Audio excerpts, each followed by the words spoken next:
Let's talk about this weekend's total lunar eclipse for all air signs. Now, before we get into each sign, I want to talk about this eclipse in general. So this is a total lunar eclipse. That means it's a super charged full moon.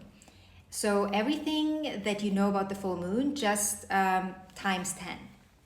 Now, when we look at it from the energy of Pisces, because this is happening in the sign of Pisces, 15 degrees. So if you have any planets around 15 degrees of Pisces, Virgo, Gemini, or Sagittarius, this will feel even heavier for you. If you look at it from the understanding of Pisces energy, we are talking about total spiritual clarity, whatever that means for you. Then also emotional release. And that can be a discharge that might feel a bit like an implosion. There is this understanding of illusions and what I actually want, and where these two kind of merge, and where you understand that certain things are not for you, and those need to go, right? Those were the illusion. This eclipse might feel very unsettling because it challenges the mind to surrender from here to intuition, right? Intuitive knowing. Let's start with Gemini rising. For you, this is a 10th house eclipse. So we are talking career, your purpose work, also your reputation and your life's direction, right? Where you see yourself, like you on the top of the mountain. So for you, a career chapter might change. You might change jobs. You might change roles. You might understand that this is not your path, and you need to divert your path. Doesn't mean that this was all for nothing, right? Everything you ever learn in life, you can utilize on your way to the top. This might, for some of you, this might also be public recognition coming at a cost, whatever that means for you in your life. And this could also be you having to let go of past ambitions, so you can step into a more meaningful path.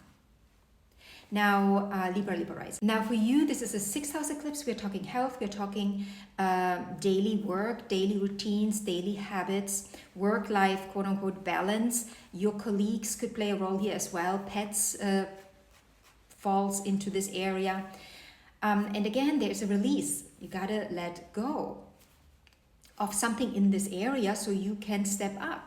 So for you, a job, a project, or a habit might come to an end, and you might realize it the hard way. It's about understanding that you need to let go of draining habits, and you might not even, and until now, you might not even have understood that these habits are draining, but through some event, communication, something coming in, you realize, what am I doing? This is about creating healthier rhythms that truly support you.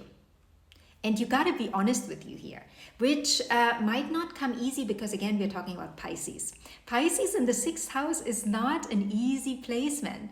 We can dilute ourselves quite a bit here with like, oh, this job is fine. I just do it another day, another week, another year, another 2 years. You got to become really honest here with yourself. And that might be the hard lesson. And last but not least, Aquarius and Aquarius rising. For you, this is a 2nd house eclipse. We're talking money, we're talking financial stability, we're talking resources, but also it all falls under the umbrella of self-worth. So on a very mundane level, for you, financial cycles or attachment styles might shift. You may have to release dependency on a person, a job, a role, whatever it is. And again, this might come, this might not be you wanting to do that, right? It might come seemingly from the outside, and you have no control over it. But at the end of the day, you will understand that this was the best thing that could happen, because now you can actually step up. It will probably not look like this to begin with, though. The real lesson here is that wealth flows when you believe in your own value. And that is deep. This is not just surface level understanding of value. This is in your bones. You got to feel that in your bones. And often, and I say this from personal experience, this doesn't come easy, and you have to learn it. And I personally, and I'm gonna start crying now, I personally had to learn it the hard way, quite literally, in my bones. So again, this is all for your good. I believe in a benevolent universe. Doesn't mean that there are not difficulties that we go through. Absolutely. But we got to understand that it's up to us what we are doing with it, right? What we are doing with the difficulties and how we alchemize them. Because at the end of the day, we are the alchemist in our own lives.